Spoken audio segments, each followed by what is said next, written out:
Mr. McAdoo, I'm going to turn this over to you. I know we can get energized. Everybody say yeah! Yeah! Oh, because we got food coming, right? Right? We about to eat in a minute, right?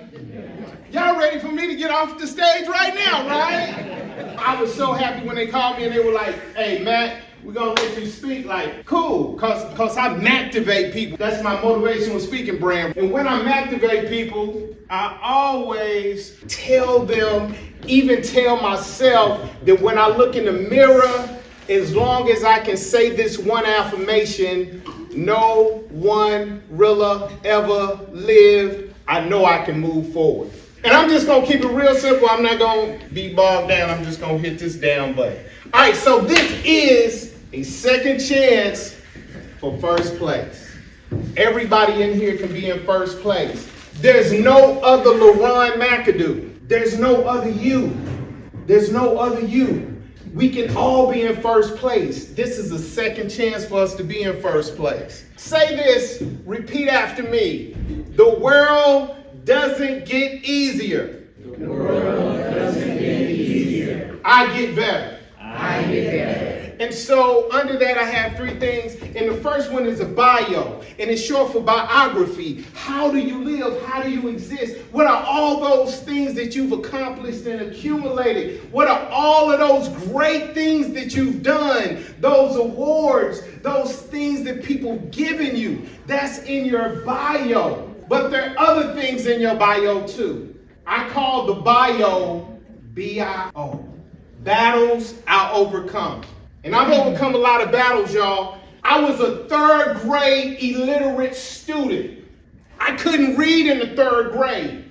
Now I'm the first ever poet laureate of Little Rock, Arkansas. People call me and say, can you contribute to my book? So I wrote a whole chapter in this national book about motivating students in the 12th grade. The poet laureate position, the mayor said, Matt, you've been doing poetry in this community forever. You're going to be our first poet laureate. I've been in education for 32 years. I said, education is missing something. I wrote a book about it. I was an illiterate student. I couldn't even read a book. Now I am a best-selling Arkansas author with 9 books to my credit. Now, when you say bio, when you think of what happens, this second word says destination. People are always concerned about the destination, but it's not the destination, it's the distance. And I had to go a longer distance than somebody else to get to this point, to get to 32 years in education, to get to be a published author, to actually speak internationally. I've had to go a long way from being an illiterate student to be someone they call to say words. I had to go a distance. You all had to go a distance to be right here. All of you have traveled a journey to be right here, but you're moving forward and you're here to get that key. I say there's 5, maybe 6 C's to success, and one of those C's is credentials. And the GED is a credential, a key that will unlock a future that will be great. We're all not perfect. We really need about 3 or 4 C's to move forward, but you're getting that one C today. Repeat after me. Outcomes come from inside. Everything you need is already with you. I know you're looking for something outside of yourself, but all the courage, all the willpower, all the talent, all the aptitude, all the know-how, all the skill is in you. The connections, the people you communicate with, it's already there. And so when you consider your dream, that's that consideration. That's your why. That you consider, what can I be? That's your dream. What can happen? You are considering something. Then you look at a goal. That's a condition. And that is your how. Right now, the GED is a goal.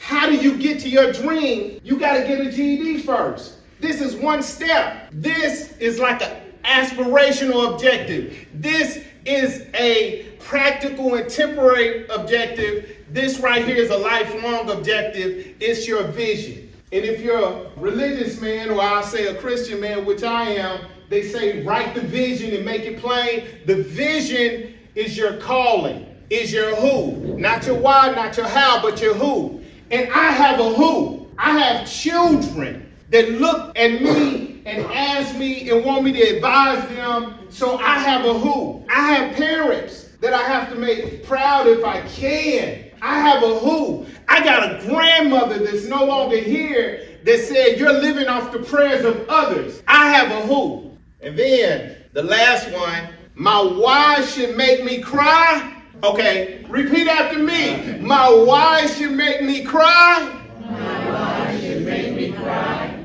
My who should make me do. My who should make me do. So who is your who? My who is my children, my parents, my family. I want you to raise your hand and tell me your who. My children. Your children. Yes, sir. My family. Your family. Yes. My husband, my mother, and my children. My family and friends. That's the who. We have to have a who in our lives. Our who makes us do, and I'm not saying utopia, I'm saying dutopia, and there's a price for it. You got to sacrifice, have those life lessons, value, protection, and all of that. The next and last thing in that list is my son. His name is Norel. I started with an affirmation, I'll end with one. No one really ever lived. That affirmation that I say to myself is my son. I didn't know the first night that I was a poet laureate when I had an event that I introduced my book. I said my poems, and my son hosted that event. I didn't know the next day that the sheriff was going to come to my house that morning and tell me my son was no longer living. I didn't know that was going to happen. I didn't know that his name, the name that I gave him, my name spelled backwards, Leron, spelled backwards is Norel. I didn't know the name that I gave him would be an affirmation that I could say for the rest of my life. But I can say it, and I hope you can say it in the mirror. Say to yourself, no one really ever lived. And then understand that you're making something. You're making something of yourself. This is a second chance for us to be in first place. We can all be in first place. Thank you. All right, thank you, Mr. McAdoo.